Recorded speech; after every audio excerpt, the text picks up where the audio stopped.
سعی کنین که یک سوال کردن که زن چرا پیغمبر نشد.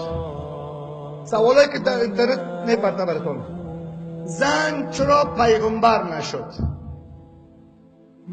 در حالی که اون مقامی که بر زن داده بر پیغمبر نداده. گوش کنین که بسیار باریکی است. ولی علما مرا تکفیر خواد کردن. اون مقامی که بر زن داده بر پیغمبر نداده. زن مادر است، هیچ پیغمبر مادر نبوده بلکه اولاد مادر بوده. مقام اولاد و مادر رابطهش پیغمبر وقت براتون گفته.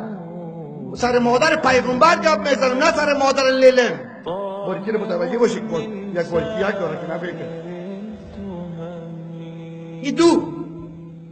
سیوم موسی علیه السلام اختار میده که جهاد کنی. آیت تا اکبر اگه هفت آیت براتون میگم بس ختم. اگه هفت آیت براتون میگم موسی علیه السلام چه میگه؟ جهاد با ادب باش، بوتای تا بکش که مادر از دست دادی نگفته پدر. بر آرامش زمین خداوند چی را آفریده؟ بر آرامش زمین خداوند میگه کور آفریده. کور آفریده میگه جبال موتاتم میخت میگه در زمین میگه پای بچه رو بند کن میخونشه. بر آرامش زمین خداوند چی را آفریده؟ کوره. بر آرامش مرد خداوند زن آفریده. زن کوه مرد است. سعی کنید آیت دوست آیت. این آیت در اینجا وجود دارن. این بر آرامش زمین خداوند کوره، بر آرامش مرد خداوند زنه. زن کوه مرد است. زن نباشد دیگه چه سعی کنید.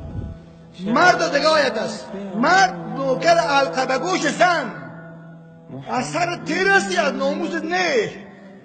برو آشه و باده زن تا بته، برش نان بته، پوشاکه بته، از حریم اتفاق کن، خانه بته، همه چیز بته. اما در غربی نیست. در غرب ولدشان معلوم نیست. میگن حقوق زن در اسلام چطور است؟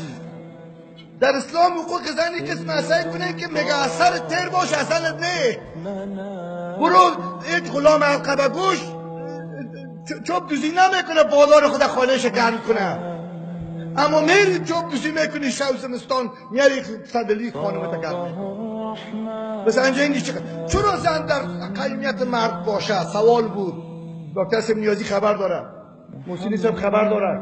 سوال کردن که چرا زن در قیمیت مرد باشد. من صدیق افغان میگن که در زمین هیچ قدرتی را نمیشناسم، هیچ قدرت طاغوتی را که امریکا را برابر سگ نمیدانم، ناتو را برابر توتو نمیدانم.